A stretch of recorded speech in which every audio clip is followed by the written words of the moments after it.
This here is Gummy. I'm going to be doing a special because I've managed to leave you all alone for so very long, and I'm very sorry for that. You don't understand just how sorry I am. See, I've been threatened with violence and other things. I'm just kidding, no. The guys over here, Bookworm and Tex, haven't had any serious issues with me, but I've been feeling pretty bad about it. You see, I'm in college, and as a college student, I'm getting used to a number of things like being responsible and all these other important things. Basically, being an adult, I'm not used to it. But I've decided that I'm going to go ahead and do that. I'm going to be responsible. I'm going to take care of the things I'm going to take care of. Now, as for my videos, those are coming first. I do all my schoolwork, but lately I haven't been doing my videos because I've been sleeping. I've been slacking off. I've been feeling a little depressed, that sort of thing. There are a lot of people who deal with depression in much better ways than I have, but I'm one of those people. It's not very easy for me. So what I'm going to do for you all is do a little special video. I'm going to show you how I draw eyes. I'm going to draw a couple of eyes for you. That should be a nice little expenditure of time that you'll enjoy. If you remember last time, what I did was a video called Santina, or a video series, and it involved a small character that my girlfriend made. It's got brown skin, some green hair, pink stuff. I'm not going to be going that deep into it as Santina was, but we are going to be doing a number of things, such as the almond eye sort of thing, and how I draw it, because I know that there's many artists who do it differently, and that because of their different styles, it's going to be a different sort of approach to the matter. But anyway, let's go ahead and get started with this little art piece right here, and then we'll talk more about some of the other things later. Anyway, we're going to start with almond eyes, like I said, and what I decided to do was open up the brush tool and make it a little bit smaller. That's this one here, and then so it's 1 pixel large, and then go ahead and open up path by hitting B, which is that.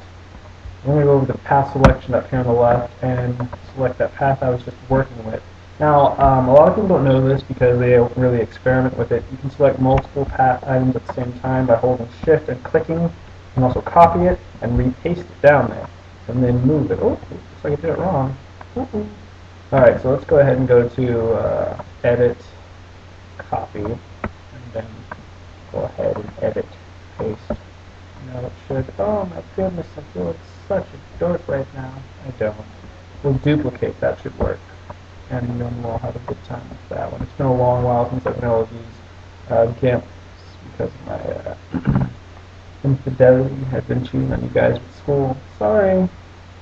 Anyway, paste as new brush, image, layer, pattern. No, oh my gosh, I can't do it this way. It must be a different program. I'm working with a number of them lately, so instead of doing all that, we're going to go ahead and do this. We're going to go over to this brush selection area called Duplicate This Path. Now that will create a second path, unnamed copy, as opposed to unnamed. We'll name that I with an S. It's important. Let's do Z's. That'll be fun. There's some stuff to it. Anyway, unnamed copy needs to be not named. It doesn't matter. We're going to hold it down anyway. We'll highlight the icon for both of them so that they both are visible. There we go. And flip this right here. Now what flipping it will do will that'll create a certain duplicate horizontal flip it. There we go. I have to create a line. Oh, that's why. Flip layer, flip path. There we go. So flip path. Oh, not vertical. My bad. Horizontal. They're too far apart, so we'll go ahead and scoot the path over a little bit, and we'll work our way back over here. Wow, not what I wanted to do. We want all to move, all of it, all of it. Thank you. We'll move it closer. Okay, just like that. I don't want to isolate it to left and right motion, but we'll have to work with what we got because I messed up. I messed up a lot, guys. I'm sorry. But the mess up, not for anything else. Anyway, now we're going to merge down. That's the selection over here. It is in the right-click menu, so you go to the path, right-click it, merge with visible paths, or merge with the immediate bottom path. And there should be an option for that. It's not there. That's all right. We'll cover that in the next video. And Now that we've got our eyes more or less set up, I'm going to go ahead and make some more paths for the actual iris. That'll give us something to see through with these eyes. In fact, let's zoom in before we just get started on that. What is it called? V for tools. And we actually might want to do this a different way. So you can either make eyes or shapes using the path tool like this, and you'll be able to create whatever you want to. There's a lot of freedom of motion. Unfortunately, it means that you have to ignore other paths and do certain things with them. What I'm instead going to do is go to this tool over here, Ellipse Select Tool, elliptical region, meaning a circle or a circular object, a circular region. And the way I'm going to do that is by going to Layers, Floating Selection, so I can paste that floating selection so it can stop bothering me. Go away, floating selection. Deselect all, that'll help. No, it's not. Leave me alone, leave me alone. I don't want to do it, I don't. Okay, there we go. We have to paste it. Do that. Select, paste, edit, paste, paste. There we go. Alright, we're just going to leave that layer because we need to take that floating selection. Alright. Anyway, here we go. I'm going to go ahead and make our irises now by holding down Alt, or holding down Control. That will force a very circle into a shape. And if you don't, you'll be able to make it however you want. You can make it elongated, you can make it tall, wide, doesn't matter. But we're going to force a circle on these ones because I want the eyes to be really, really round. Anyway, most eyes don't actually have the full iris visible. They have a little bit of it extending beyond it, so let's go hold down Shift, put it over right about here because it'll be looking directly at us, and then copy, paste, and it gives me a selection that I can move. That's why I said floating selection before up here. Floating selection, see that? Scoot this bit over a little bit. Oh, hold on. I forgot to do a very important thing, guys. Thank you for mentioning that. I need to make sure I select and make it something from path. No, that's not what I want. I want to use select and change it to something else. That would be stroke path, right? No, that's wrong. Uh-oh, dummy right here for a second. Selection tool. We want to path to selection, or selection path. How do we do that? I don't remember. Select. Hold on, let's pause for a second. I think that's the right button, right? Paused. Not paused, or no. Oh. No, I didn't pause it. Pause. Oh well. Anyway, we'll get that done later. We'll go ahead and select the path.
Alright, found the right menu, and we're going to go ahead and selection path over here. I didn't have it selected at the time. There we go. And now we'll create a path over in the path menu, selection 1. And you can either drag it over or make the selection again, but I think we'll just drag it over for the sake of time and go ahead and put it a little bit to the left so it looks more or less directly at us. And we're going to also hit select the path once more. Here, selection path. Now we have two selections of the irises. Ooh, that's the name is unnamed copy. Selection, hold on, eyes, there we go. and arms need to be deleted. Selection and selection 2 need to be merged down. Where is it? Merge to bottom path. Oh no, it's not here. I keep mentioning that. Anyway, merge visible. There we go. And now we'll call this irises. No, irises. Irises. There we go. And now what we're going to do is actually give the building the eye. So let's go to the first eye shape, and we're going to do a little thing I like to do most. We're going to stroke the path by doing this. Before we do, we're going to deselect that. This area, stroke path, stroke the paintbrush, and let's stroke that way. Now if you move the actual shape, you'll notice that it has a new thing over here, a little bit of grayness around the eyes. That's what we wanted. But not any different color. So we'll go, I don't know, blue, pink, green. Let's just go with black. Yeah, that's fine. We need to make the brush a little bit larger, and we're going to use paintbrush. That's all good. Go ahead and select the select the path as an area, so it doesn't select outside of it, and we'll stroke just inside. If you notice when I remove the things here, see how it kind of looks like that? It's a good thing. We want that. So move those and go ahead and stroke the path.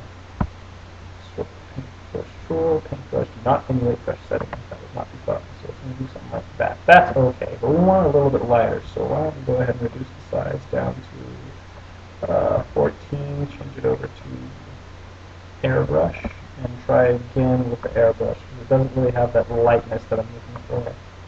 Go ahead and stroke. Good, good. Probably a little bit larger, although 25. 25 should be good. 25. Booyah. Select that. Stroke it again. Alright. Now we've got our eye outline figured out. We're going to go to the iris. So, hold on. Select that area. And then select the eyes.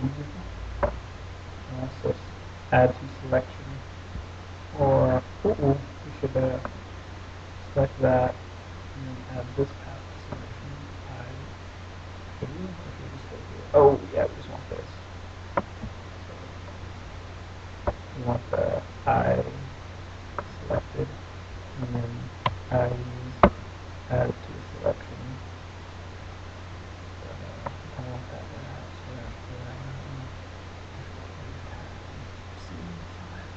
oh, we're supposed to intersect. My bad. I always put these things.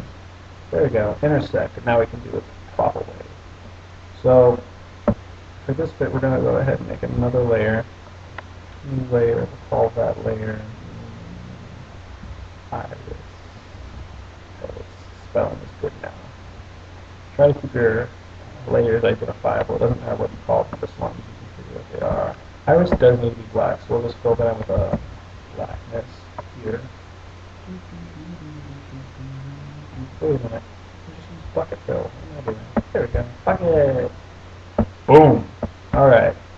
Now, another thing we need to do, I can't remember what it is. Oh, right. We need to give the iris a bit of color. So, a lot of eyes have that little ring of color around them. They don't have the, what's the word for it? They don't have it perfectly centered, for whatever reason. And what we're going to do is select this area, if I can figure out the selection button.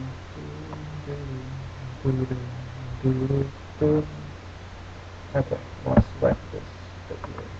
The eyes, there we go. Select you. Can you minimize you, shrink you? I'd love to shrink.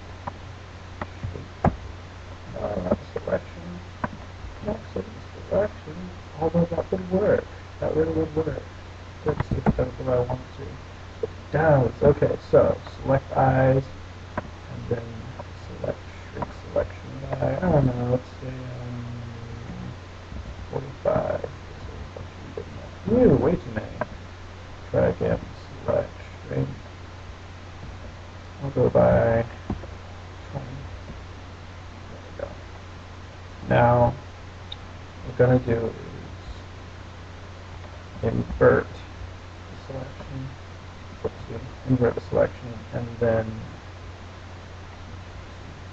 And then make the rim of this also part of our selection so that we can have a little bit more of this. And go grab our airbrush tool and color it with, I don't know, let's say the light blue. And a little bit more color for it. And this airbrush, what we're going to do is go around the edges to give it a little bit of a glow. So, kind of like this is what we're going for. Anyway, give us a second and we'll go ahead and make another layer so we can have a color on it. We'll call that color iris. And make it a little bit bigger so we can really color on there. But this is a problem. No worries, we'll just erase that later. That. One, two, oopsie, outside the range. And we're going to need to put another color on it because eyes tend to get a little different color as they go around. It's just the nature of the beast. A little bit darker over here too, so we'll go that way.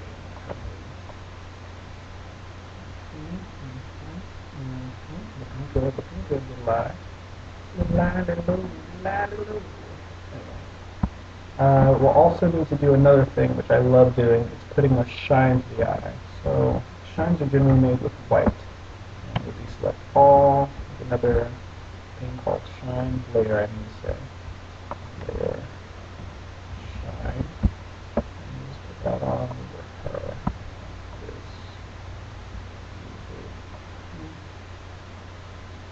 And now that we've done that, we need to select a layer so we can get rid of this weird shade here.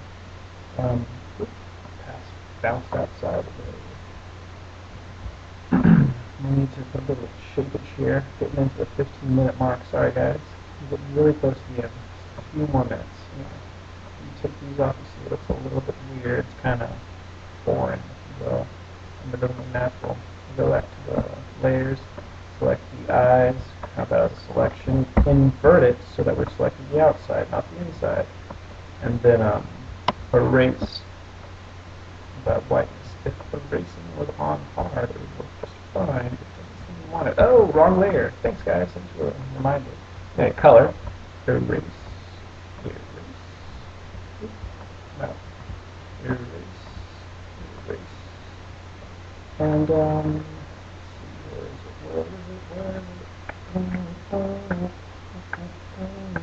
oh, here it is. Alright, we'll need to select both those visible and select the area. But it's kind of realistic eye, but it's not too great looking. There are some other things I did, and open my desktop so you can see what I did with the other ones. Put more of a glow to everything, and they kind of look better, but no worries there. Anyway, we have our eyes. I'll do some more later. I'm really sorry for being so late, guys, but please continue to watch the videos here on 5 more minutes. Exclude me from your viewership, because sometimes I mess up. I don't want you to, but if you feel that it's my fault, don't blame Bookworm. He's a great guy. Alright? Anyway, I'll blur this out a little bit, and when we come back, we'll take a glance at these, and I hope you guys continue to enjoy 5 more minutes, alright? Have a good time, everybody. Sorry for the long delay.